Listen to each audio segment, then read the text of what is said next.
بسم اللہ الرحمن الرحیم۔ علم ایک ایسا زیور ہے جس کے سنگار سے شخصیت چمک اٹھتی ہے۔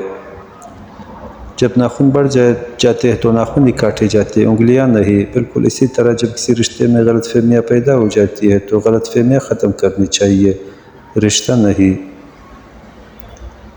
برائی کی مثال ایسے ہے جیسے پہاڑ سے نیچے اترنا، ایک قدم اٹھاؤ تو باقی اٹھتے چلے جاتے ہیں، اور اچائی کی مثال ایسے ہے جیسے پہاڑ پر چڑھنا، ہر قدم پچھلے قدم سے زیادہ مشکل مگر ہر قدم پہ بلندی ملتی ہے۔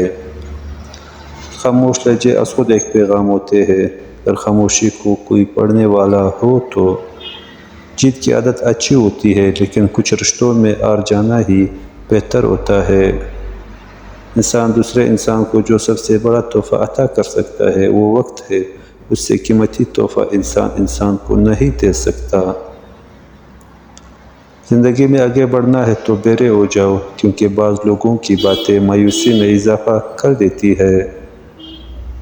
انسان کو اچھی سوچ پہ وہ انعام ملتا ہے جو اسے اچھے اعمال پہ بھی نہیں ملتا، کیونکہ سوچ میں دکھاوا نہیں ہوتا۔ اکڑ جتنی زیادہ ہو اتنی ہی شدت سے ٹوٹتی ہے، اور دھوکہ جتنا بڑا ہو اتنی ہی طاقت سے اپنے محور پر پلٹ کر آتا ہے۔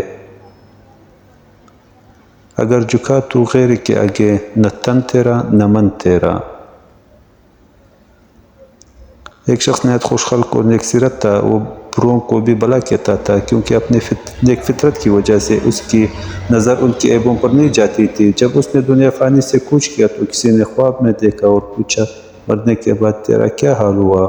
اس نے ہنستے ہوئے جواب دیا کہ الحمدللہ مجھ پہ کوئی سختی نہیں کی گئی، کیونکہ میں نے بھی کبھی کسی کے ساتھ سختی نہ کی تھی۔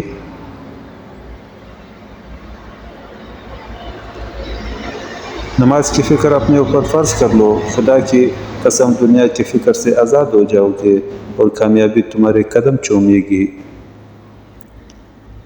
ایسی خوشی سے بچو جو دوسروں کو دکھ دے کر حاصل ہو۔ کچے مکان دے کر کسی سے رشتہ مت توڑنا۔ دوستو، تجربہ ہے میرا، مٹی کی پکڑ مضبوط ہوتی ہے، سنگ مرمر پر تو ہم نے اکثر پیر پھسلتے دیکھا ہے۔ ایک عقلمند نوجوان داناؤں کی محفل میں کبھی بیٹھا تو بحث و تقریر سے ہمیشہ الگ رہتا۔ ایک دفعہ اس کے باپ نے کہا، برخوردار، تم داناؤں کی مجلس میں گونگوں کی طرح چپ چاپ کیوں بیٹھے رہتے ہو؟ عقلمند نے عرض کی، قبلہ، اس آدیش سے کہ مجھ سے کوئی ایسی بات نہ پوچھی جائے جس کا جواب نہ دے سکوں اور خواہ مخواہ شرمندگی حاصل ہو۔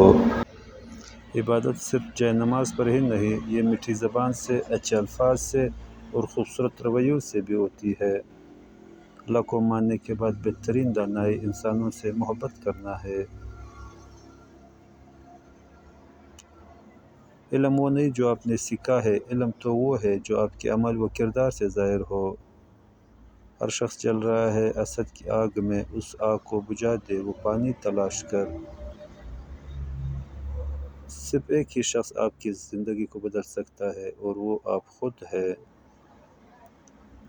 جب تجھے نیکی کر کے خوشی ہو اور برائی کر کے پچھتاوا ہو تو مومن ہے۔ کوئی آپ سے 2 قدم پیچھے ہٹے تو آپ اسے ہمیشہ خوش رہنے کی دعا دے کر 4 قدم پیچھے ہٹ جائیں، زندگی سکون سے گزرے گی۔ پریشانی میں مذاق اور خوشی میں طعنہ مت دو، کیونکہ اس سے رشتوں میں موجود محبت ختم ہو جاتی ہے۔ وضو جوانوں کی طرح کرو، نماز بوڑھوں کی طرح پڑھو اور دعا بچوں کی طرح مانگو۔ انسان کی روح کی اصل کیفیت غم ہے، خوشی ایک عارضی شے ہے۔